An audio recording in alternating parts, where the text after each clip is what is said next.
حضرت ربی کہتے ہیں میں بازار میں نکلا کہ کچھ چیزیں ضرورت کی لے لوں. میں بازار گھومتا گھومتا گھومتا بستی سے باہر نکل گیا. لوگوں کا کوڑا جہاں پھینکتے ہیں, میں نے دیکھا ایک عورت ٹوکری میں مرا ہوا کوئی جانور تھا, اس کا گوشت کاٹ کے ٹوکری میں ڈال رہی تھی. اس کو مردار کہتے ہیں. کیا کہتے ہیں؟ جو جانور خود مر جائے اس کا گوشت مردار, ڈیڈ میٹ انگلش والے کہتے ہیں. کہنے لگے مسلمانوں کا ملک ہے, یہ عورت اس طرح گوشت جو کاٹ رہی ہے یہ کہیں ہوٹل نہ چلاتی ہو, لوگوں کو کھانا نہ کھلاتی ہو, یہ تو حرام لے جا رہی ہے.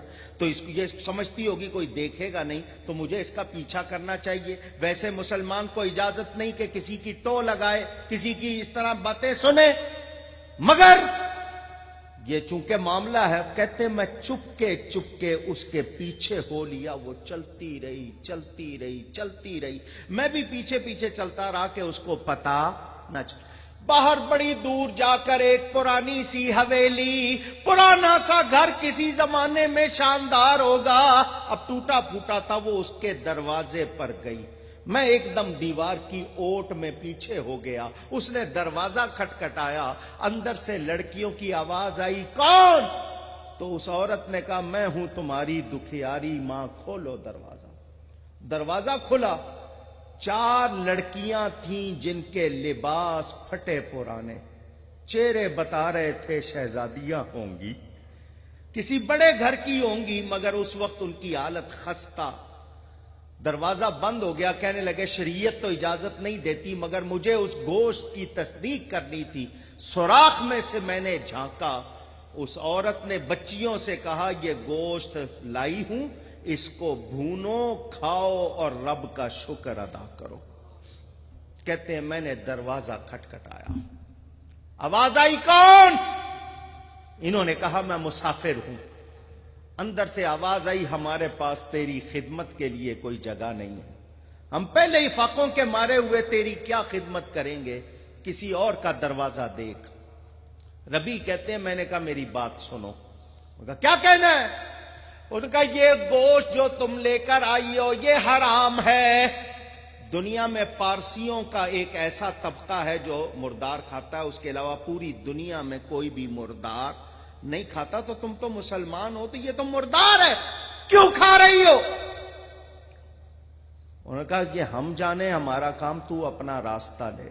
فرماتے میں نے اللہ کا واسطہ دیا, قسم دی کہ مجھے بتاؤ. تو اس خاتون نے کہا جب تو نے اللہ کا واسطہ دیا ہے تو سن, ان بچیوں کا باپ مر گیا, وہ سید تھا. کون تھا؟ آل رسول تھا.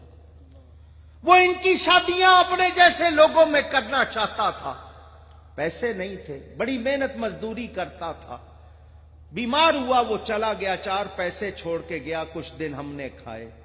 میں لوگوں کے گھروں میں برتن مانج کے کپڑے دھو کے کام کرتی رہی ہوں. 3 دن ہو گئے, ہم نے پانی بھی نہیں پیا, کچھ بھی نہیں ہے ہمارے پاس. تو میں یہ گوشت لے کے آئی ہوں. تجھے پتا ہے مجبوری اور لاچاری میں حرام بھی حلال ہو جاتا ہے. اب تو اس کو بھی کھانے سے روک رہا ہے, تو ہم کہاں جائیں گے, کیا کریں گے؟ ہم کسی سے بھیک بھی نہیں مانگ سکتے, صدقہ بھی نہیں لے سکتے کہ آل رسول. ربی کہتے ہیں میری آنکھوں میں آنسو آ گئے, روتا ہوا میں واپس آیا کہ میں حج کو جاؤں اور نبی کی اولاد بھوکی مرے. میں نے قافلے میں آ کے, میرا سگا بھائی بھی تھا, دوسرے ساتھی بھی تھے, میں نے کہا میرے پیسے واپس کرو, میرا سامان واپس کرو, مجھے حج کو نہیں جانا. انہوں نے کہا ساری زندگی تو پیسے جمع کرتا رہا حج کے لیے, اتنے شوق سے آیا ہے, اب تجھے کیا ہو گیا؟ انہوں نے کہا زیادہ تقریر نہیں کرو, پیسے دے دو. کسی نے کہا شاید کوئی لڑکی پسند آ گئی ہے, شادی کرنا چاہتا ہے. کسی نے کہا شاید بہک گیا یہاں کے بڑے شہر میں. لوگوں نے, کسی نے مجھے حج کے فضائل کے, حج کا اتنا ثواب. میں نے کہا سب مجھے معلوم ہے, پیسے دے دو. لوگوں نے کہا ٹھیک ہے, اگر اس کا دماغ خراب ہو گیا, اس کے نصیب میں نہیں ہے تو یہ جانے. سامان دے دیا. ربی کہتے میں بازار آیا, میں نے آٹا خریدا, کپڑے خریدے, کھانے کی چیزیں لی, اور جتنی نقدی بچی تھی ساری آٹے میں ڈال دی. بوری اٹھائی میں نے اپنے کندھے پہ, پھر اس عورت کے دروازے پہ چلا گیا. میں نے پھر دروازہ کھٹکھٹایا، اندر سے آواز آئی، کون؟ ان کا میں وہی مسافر ہوں، ربی نام ہے میرا۔ عورت نے کہا تو اس طرح بار بار دروازے پہ آئے گا تو ایک عزت ہی تو ہے ہمارے پاس، وہ بھی چلی جائے گی، لوگ ہمارے بارے میں کیا سوچیں گے، چاہ یہاں سے چلا جا۔ اب کیا چاہتا ہے؟ ربی نے کہا صرف ایک مرتبہ دروازہ کھول دو، پھر دوبارہ میں تمہیں تنگ نہیں کروں گا، خدا کے لیے وہ مردار نہ کھاؤ، یہ میں تمہارے لیے ہدیہ لایا ہوں۔ وہ لایا سامان، وہ جب کھولا کپڑے بھی نکلے، پیسے بھی نکلے اور چیزیں نکلی۔ عورت نے دعا دی، اے ربی تو نے رسول زادیوں کی مدد کی ہے، نسبت رسول کا خیال رکھا، اللہ تجھے اس کا اجر عطا فرمائے۔ 4 بیٹیاں تھیں، پہلی بیٹی نے کہا ربی تو حج کرنا چاہتا تھا، اللہ تجھے حج نصیب کرے۔ دوسری نے کہا اللہ تجھے اسی سال حج نصیب کرے۔ تیسری نے کہا اللہ تجھے ہر سال حج نصیب کرے۔ چوتھی نے کہا اللہ قیامت کے دن تجھے ہمارے نانا جان کا ساتھ نصیب کرے۔ ربی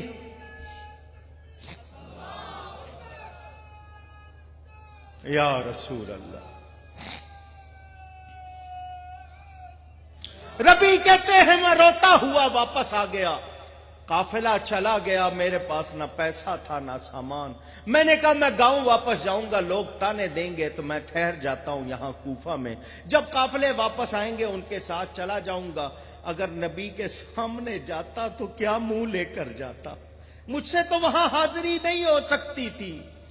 وقت گزر گیا، مسجد میں خدمت کرتے تھے، کھانا پینا ہو جاتا تھا۔ حاجی حج کر کے واپس آنے لگے تو میں نے کہا چلو مدینہ نہیں دیکھا، مکہ نہیں دیکھا، وہ آنکھیں دیکھ لوں جو حج کر کے آ رہی ہے۔ میں قافلے کے استقبال کرنے والوں میں شامل ہو گیا۔ پہلا حاجی آیا، اس نے کہا ربی تم کون سے قافلے کے ساتھ آئے ہو؟ میں نے تجھے طواف کرتے ہوئے دیکھا۔ ربی کہتے میں حیران، میں تو گیا نہیں۔ دوسرے نے مبارکباد، تیسرے نے مبارکباد، چوتھے نے، میں بڑا حیران، ایک آدمی غلط بولے گا سارے کیسے؟ ایک قافلہ آیا، چوتھے دن دوسرا، 5ویں دن تیسرا، پھر وہ قافلہ آ گیا جس کے ساتھ میں نے جانا تھا۔ میرا بھائی آ کے کہنے لگا اگر تجھے میرا ساتھ نہیں چاہیے تھا تو بتا دیتا کہ میں نے دوسرے ساتھی چن لیے، بار بار تو مجھے ملتا تھا، کہتا تھا ابھی آتا ہوں، پھر آتا نہیں تھا۔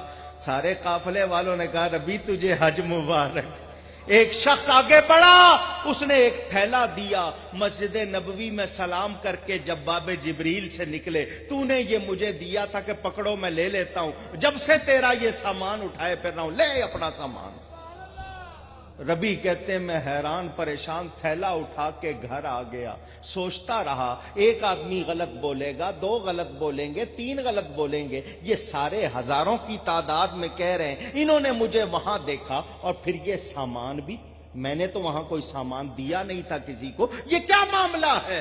کہتے ہیں مجھے نیند آ گئی، حضور صلی اللہ علیہ وسلم خواب میں آ گئے، ربی اور کتنی گواہیاں دلوائے کہ تو نے حج کیا ہے، سن تو نے میری بیٹیوں کی خدمت کی، میری نسبت کا خیال رکھا، میری ایک بیٹی نے دعا دی تھی کہ اللہ تجھے حج نصیب کرے، دیکھ تو نے حج کیا، تجھے حج کا ثواب ملا۔ ایک نے کہا تھا اسی سال، دیکھ یہ سارے گواہی دے رہے ہیں، اور ایک نے کہا تھا ہر سال، اللہ نے تیری شکل کا ایک فرشتہ بنا دیا جو ہر سال قیامت تک تیری طرف سے حج کرے گا۔ میری چوتھی بیٹی نے تجھے دعا دی تھی اللہ تیرا حشر میرے ساتھ کرے، میں تجھے خوشخبری سنانے آیا ہوں، قیامت میں تو میرے ساتھ ہوگا۔ بولو نبی سے محبت، اللہ